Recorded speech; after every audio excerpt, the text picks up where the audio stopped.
जो हमने आखिरी मीटिंग NCOC में की थी 18 अप्रैल को,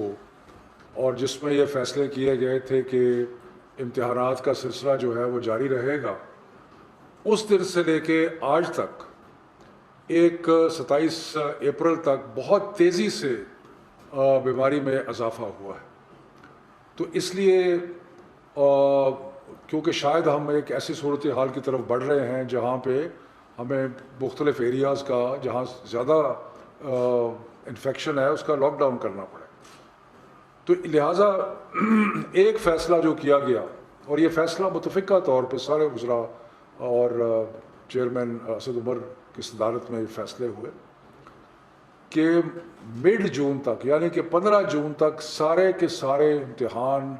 जो हैं वो कैंसिल हो जाएंगे। यानी कि आज से लेके 15 जून तक कोई भी इम्तिहान जो है नहीं होगा। इसका मतलब ये है कि जो 9, 10, 11, 12 के इम्तिहानात मई के आखिर में शुरू होने थे, अब वो मज़ीद मुलतवी हो गए और वो 15 जून तक कोई इम्तिहान नहीं होगा, और फिर हालात का जायज़ा लेते रहेंगे और उसके मुताबिक मिड मई में या तीसरे मई के तीसरे हफ्ते में दोबारा बीमारी का जायज़ा लेके फ़ैसला किया जाएगा कि इनको इन इम्तिहानात को और आगे लेके जाना है या उनको शुरू करा देना है। तो इसका मतलब ये हुआ कि अगर जून 15 के बाद इम्तिहानात शुरू होते हैं तो हो सकता है वो जुलाई में और अगस्त के कुछ हिस्से तक भी जाएंगे। इस सिलसिले में हमने जो मैं बाद में बताऊंगा कि यूनिवर्सिटीज़ के साथ हमने कैसे एडजस्ट किया है ताकि किसी को परेशानी ना हो। जो इम्तिहानात कैंसिल किए, ओ लेवल के इम्तिहानात जो हैं वो अब अक्टूबर नवंबर के साइकिल में होंगे, और इसी तरह जो ए और AS के इम्तिहानात हैं वो अक्टूबर नवंबर साइकिल में होंगे।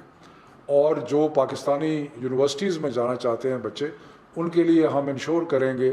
कि जनवरी तक एडमिशन्स जो हैं वो होती रहें ताकि बच्चों को एडमिशन में और यूनिवर्सिटीज़ में जाने के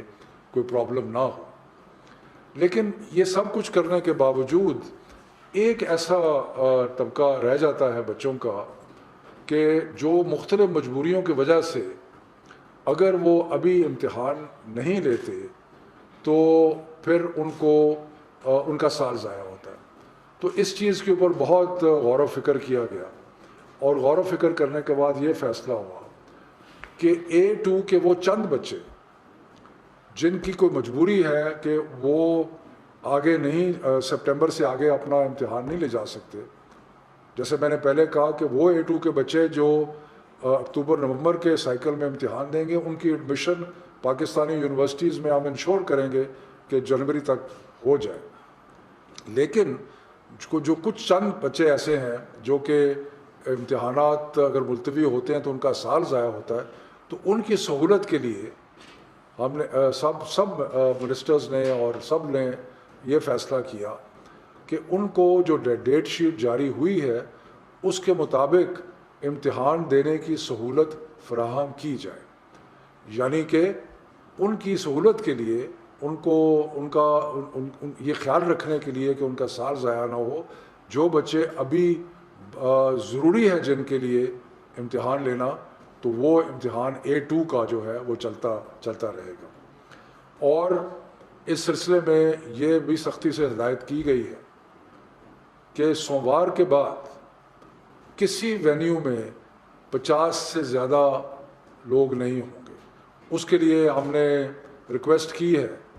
कि जो स्कूल्स हैं उनको वेन्यू बनाया जाए, या जो एग्जिस्टिंग वेन्यूज़ हैं उनमें तादाद कम की जाए और 50 तक लेके आया जाए, ताकि जो चंद हज़ार बच्चे इम्तिहान, मैं यहाँ पे कहता चलूँ कि जो टोटल A2 के बच्चे हैं वो तकरीबन लगभग को 20,000 के करीब हैं। उनमें से बेशतर तो ऐसे होंगे जिन्होंने पाकिस्तानी यूनिवर्सिटी में जाना है, उनके लिए हम फैसिलिटेट कर रहे हैं कि वो अक्टूबर नवंबर में इम्तिहान दें और जनवरी में पाकिस्तानी यूनिवर्सिटीज़ में दाखिला हो जाए। लेकिन वो उसके बाद जो थोड़े बच्चे बचते हैं जिनकी कोई मजबूरी है, तो उनके लिए जहाँ पे इम्तिहानात होंगे वहाँ 50 से ज़्यादा बच्चा नहीं होगा, और उसके बाहर کیونکہ کل ہم نے دیکھا کہ باہر تھوڑا سا جمگھٹا ہوا، باہر وہاں پہ لا انفورسمنٹ ایجنسیز تعینات کی جائیں گی تاکہ وہاں پہ کوئی جمگھٹا اور ایسا مسئلہ جو ہے وہ نہ ہو۔ یہ مشکل وقت ہے اور مشکل وقت میں کوئی بھی فیصلہ آسان نہیں ہوتا۔ اس سے یقیناً بہت سارے والدین کو تسلی ہوگی کہ بچے جو ہیں وہ ان دنوں میں جب کہ کووڈ ہے بڑے زوروں پہ تو وہ امتحانات کے لیے نہیں جائیں گے، اور جن کی مجبوری ہے ان کا بھی ہم نے بندوبست کیا ہے۔ تو یہ ایک کلیکٹیو اسپرٹ میں ہم نے جو بہترین سمجھا ہے بچوں کی مستقبل کی خاطر وہ ہم نے فیصلہ کیا ہے۔ اگر زیادہ تر بچے جو ہیں، اور جیسے پہلے کیمبرج اعلان کر چکا ہے کہ جو بچے اکتوبر نومبر میں جو ملتوی ہو رہے ہیں کوئی ایکسٹرا چارج، کوئی ایکسٹرا فی جو ہے وہ نہیں لی جائے گی، اور مختلف اور بھی کنسیشنز دیے ہیں وہ بھی سارے اپلیکیبل ہوں گے۔ تو یہ صورتحال ہے، اور اس میں اب یہ ہے کہ ہم جو مڈ میں ویسے تو عمومی طور پہ تقریباً روز صحت کی حالات کا جائزہ لیتے رہیں گے، لیکن ایک فارمل ریویو جو ہے وہ 15 مئی کے بعد ہوگا، جس میں ہم دیکھیں گے کہ آگے کیا صورتحال ہے۔